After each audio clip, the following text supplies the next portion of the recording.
Bom, pessoal, então continuando com o nosso programa Saúde em Dia e falando sobre o mês de prevenção ao suicídio, vamos continuar nossa conversa aqui com o Dr. Bruno Damasceno. Vamos lá, ué. Então, nós estávamos conversando inicialmente sobre vários sinais e fatores de risco sobre o suicídio. O que mais você pode nos informar ao respeito?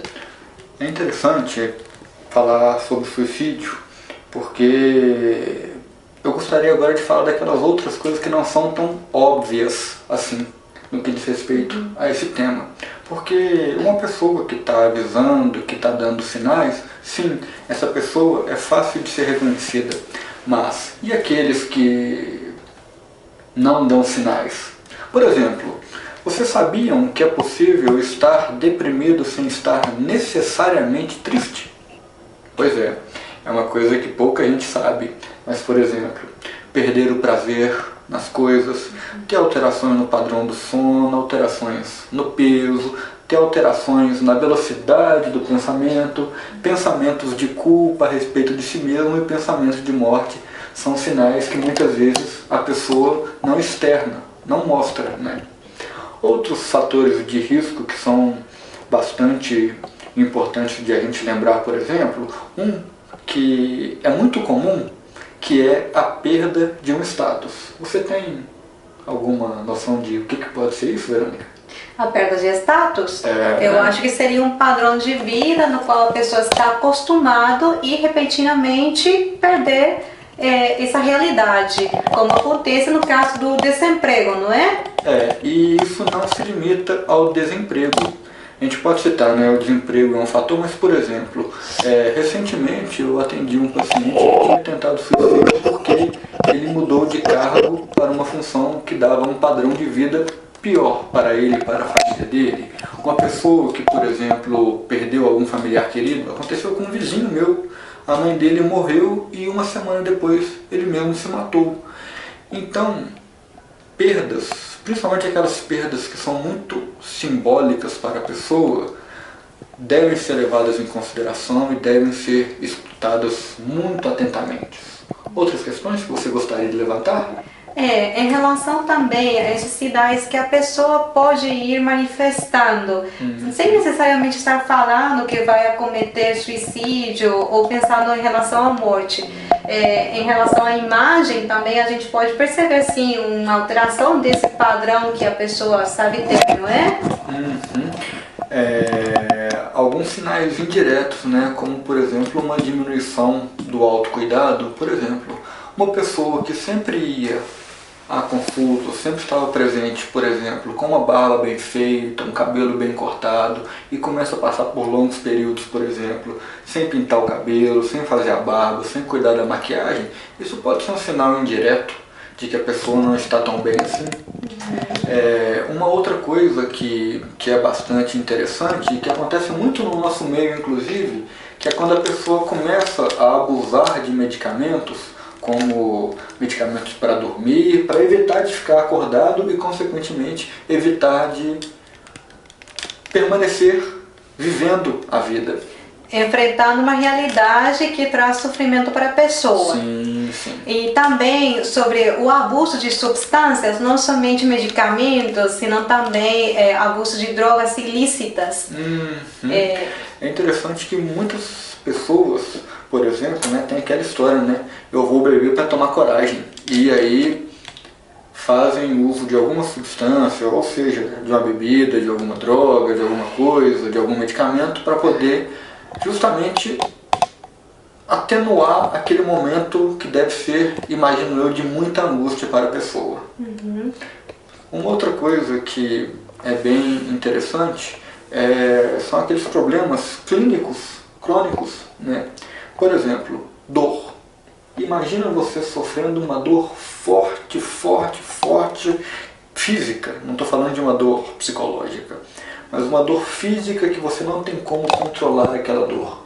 Isso é um fator de risco para suicídio, uma doença incurável, uma doença terminal, uma doença que causa algum estigma social.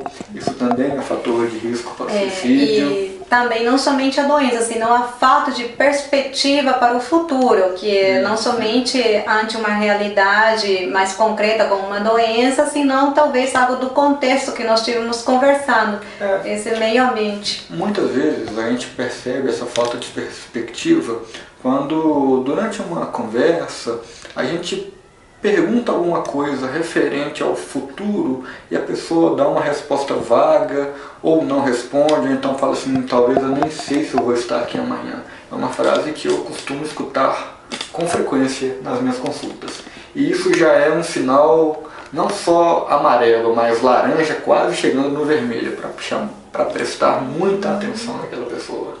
Que nós chamamos de bandeiras vermelhas, sim? E também, em relação a alguns grupos de risco mais vulneráveis, eu queria falar hoje em dia das crianças e adolescentes que estão sofrendo bullying. O que você tem a falar sobre isso? Falar sobre crianças e adolescentes é uma coisa bastante complicada, porque quando a gente vê uma criança que está com uma ideação suicida, que está cometendo lesões no próprio corpo, a gente tem que pensar. Isso é uma coisa que é próprio da criança, é de um problema que está surgindo na criança, ou essa criança inclusive está sendo vítima de violência? Violência física, psíquica, ou seja, está apanhando muito, está sendo muito xingada, ou até mesmo violência sexual. Porque uma coisa é bem interessante, as pessoas que passaram por algum tipo de violência, elas têm um maior risco de atentar contra a própria vida. Então a gente deve estar atento a não só às crianças, mas a todas as pessoas de maneira integral. Se a pessoa tem algum fator de risco, escutar, tentar captar, mesmo que de maneira indireta, rodeando o assunto até chegar naquele ponto, para que a pessoa falando com a gente possa intervir de uma maneira. É interessante notar também que o nosso tom de voz é muito importante. Para quem você teria mais facilidade de responder? Para quem te perguntasse assim, e pensamento de morte você tem? Ou para quem falasse, e por acaso já chegou a passar pela sua cabeça a ideia de que as coisas não podem estar muito bem, que a esperança está diminuindo, que as coisas podem não ter saída? Até uma abordagem verbal pode facilitar ou não. Por isso, para nós, os profissionais de saúde, também para vocês, familiares, amigos, é importante ter essa escuta ativa, ou seja, ser ouvinte e dar o espaço, o tempo necessário para a pessoa se expressar e sem julgar o sofrimento, sem julgar o que está passando e sentindo a pessoa, porque aí se a gente julgar, já gera uma rejeição, então vai somente afiançar mais esse sofrimento e esses medos que carrega a pessoa. E aí, Verônica, o que podemos fazer quando a gente se depara com uma situação dessas? Bom, principalmente como familiar, que são as pessoas que estão mais próximas, colegas de trabalho, as pessoas que convivem mais, oferecer ajuda, acompanhar a serviços que existem, serviços profissionais de saúde, da saúde mental, psiquiatra, psicólogo ou médico de uma unidade básica de saúde que vai saber orientar e acolher. Também o Ministério de Saúde ele tem implantado os Centros de Valorização à Vida, que você pode contatar 24 horas por telefone ao número 188. Como você vai? Você pode lembrar assim, CVV. E aí, para poder finalizar essa nossa conversa de hoje, eu gostaria de deixar um recado bem claro para vocês. Se por acaso notarem que há um risco de acontecer um suicídio, não tenham vergonha. Procurem um médico, procurem um psiquiatra, procurem um serviço de urgência, procure alguém que possa te ajudar, porque é preferível que a gente haja no momento certo do que a gente colha a morte daquela pessoa depois. Eu não quero isso. Você quer? Bom,